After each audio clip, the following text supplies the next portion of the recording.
We got Chris calling us from London now. Chris, how are you? Hello, mate. Chris, for some reason I don't hear you. Let me see. I try to call it. I try to call it a display, mate, but I don't think you can call it that. Oh, there we go. How are you? I hear you now. Go on, mate. Sorry about that. Yeah, mate. What do you think of the display? What do I think about the display? You mean? Yeah. Because I'm not. Like I said to you, remember when we spoke after the last game we had? Obviously it was a nice shiny win, and the team looked like they were working their ass off. But today, after what's your language, 45 minutes, didn't look like the team even wanted to play football. No. Yeah, I mean, I don't know. That's why I'm telling you, it looks deliberate. Which I mean, I'm going to say that Chris, it's not deliberate clearly, but it looks deliberate. For about 4 seasons. Well, I don't know about 4 seasons. You remember? 4 years ago, we had that title. We had Villa, Brighton, and there was a load of teams at the beginning of the season. And this like last season and the season before, we've had periods where players have down tools during certain games during the season. And at the moment, mate, I don't even think it's down tools. I just think that we've had the players too long, and the manager's hasn't got a Scooby-Doo what to do anymore. And even if you told him he could get new staff, if Tyndall left, he'd leave. Well, first of all, there you go. It's never gonna happen. So it's not gonna happen. He's got his team. It's odd. It's odd. I mean, the greatest managers have switched around. He won't do it. I don't even think he thinks about that type of stuff. And no, I don't, mate. Because if you remember, when Celtic offered him the job, he was going to go to Celtic, but they told him he couldn't bring Jason Tyndall and his nephew, so therefore he turned down the Celtic job.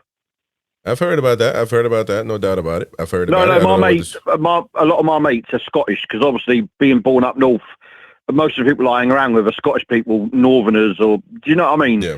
Where I live down here, because a lot of my mates, because our parents are in the army together, a lot of my Northern mates that I was born as a kid, they live down here. Mm-hmm. So, and to be fair, it could be that way, mate, because the fact is, Graham Jones shouldn't be there anymore. I'm sorry, he was there to see over a transition of a new manager. Right, that's what we kept him on for, because there wasn't another. When Bruce was sacked, we needed someone to be there that knew how things ran. He should be gone. Because I don't know which one he is. If he's the attacking coach, which I think he is, then I'm sorry, sack him. Because this team doesn't even know how to put enough passes together to score goals. Well, I mean, there's nothing. I don't have no type of argument. Listen, I don't like. The thing is, I want to sit here and say, I like the bloke, and I don't want him to be sacked. But what other solution is there? Because there's nothing. He doesn't see it. He doesn't see it. I'm not going to say that. Point, mate, because it's old saying, isn't it? How many times can you bash your head against the wall and think that there's going to be another result that ain't the same as hurting yourself? And at the moment, it's like, we are, Chris, and you can admit to this, we are a 1 in 7 team. Like lately, even people are saying on the internet, we literally win 1 game a month, and the fans accept that, to actually win 1 game a month.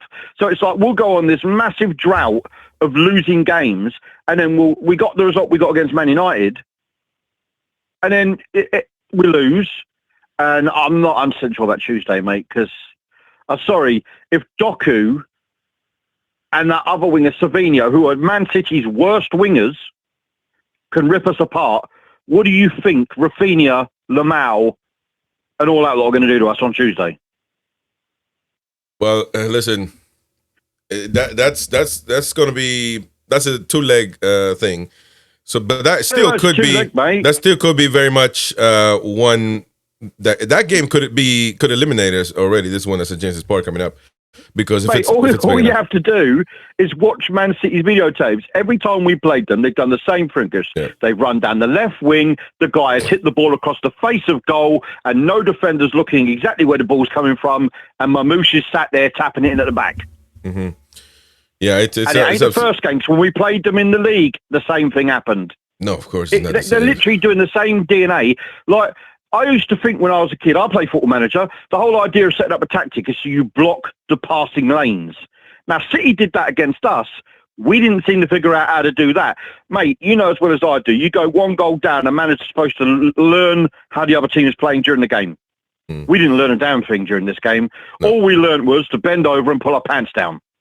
Well, we clearly that's all we learned. We clearly didn't. And thank you for the super chat there. Instant Iron the Toon Assassin says insanity doing the same thing over and over and over again and expecting different results. Walter Might in midfield. That's the big Chris. No Gordon. You've got a lot of passion, yeah. No Gordon. No Pace. Hold to right back. Crazy again. Thank you, Irish. Give them time. Sorry about the go. Yeah. No, I'm saying you've got a lot of passion for this club, but there are some people that are deluded because they love the club so much that for them, when Eddie came in, it was like a saving grace.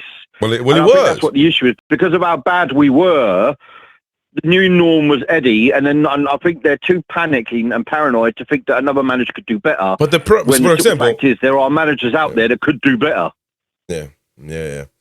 Listen, I don't disagree with anything you're saying right now. So I mean, we're on the same page. Mate, I will be watching the game on Tuesday because it's on Amazon Prime, so people get it if they got Amazon. But that's the first game's next Tuesday, so this Tuesday coming up, I'll be watching it, mate. Yeah. But like today, when we went 1-0 up, do you know what come in my head? It wasn't that we're going to win; it was how long until they score. Mm-hmm.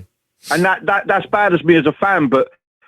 This is what we've expected all season. We are the team that can score and lose. How many games is it 18 points now from winning positions we've lost? Oh my God, no, I don't even know. You know what I mean? Like something crazy. We really are like on the form table in the Premier League. I think we are just above Tottenham.